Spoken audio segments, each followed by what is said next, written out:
Pardon, je viens de marcher sur le chat, ça va? Non mais repars pas. Oh merde.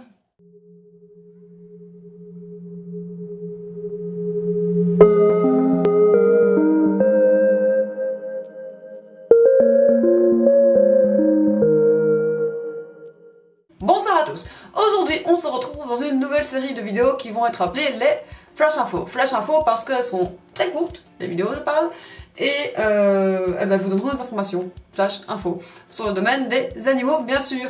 Donc, aujourd'hui, je vais vous parler un petit peu des Border Collie. Bah oui, les Border Collie, moi j'adore ça. Comme vous le savez certainement maintenant, mon chien, Saneko, c'est un Border Collie.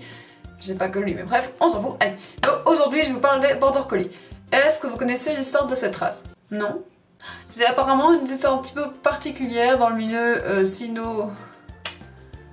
cynologique, dans le milieu canin, puisque, je vais pas vous le dire tout de suite, je vais vous raconter l'histoire. Hein. Donc, déchaînez la meuf.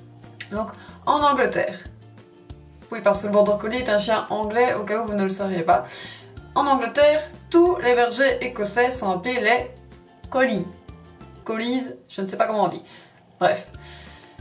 Et un jour, des bergers qui se sont dit on va organiser des rassemblements avec des épreuves de travail pour le chien de troupeau. Lorsque les rassemblements ont été organisés, les bergers se sont rendus compte qu'il y avait une flopée de chiens qui étaient quasiment identiques au niveau du tempérament, du physique, donc de la morphologie et de la couleur. Bon, ok. Première chose dont ils se rendent compte. Deuxième chose, c'est que tous ces chiens qui sont identiques, ils viennent en fait d'une même région, les Borders. Borders, Collie. Hein.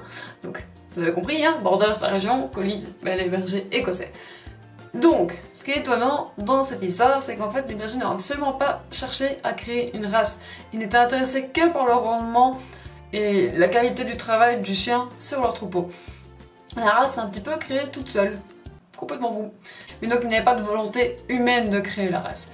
C'est une race qui est assez ancienne, on en parle depuis le XVIIe siècle, mais il a été reconnu officiellement par la FSI qu'en 1982, mais la FSI a mis un petit peu le temps à faire le tri dans toutes les races de chiens.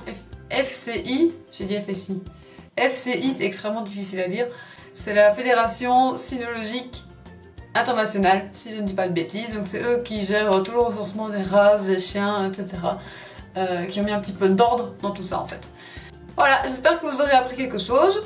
Je vous invite à vous abonner, à commenter, à liker, à partager. Qu'est-ce que vous pouvez faire d'autre? Vous faites ce que vous voulez. Bref, je vous dis à bientôt.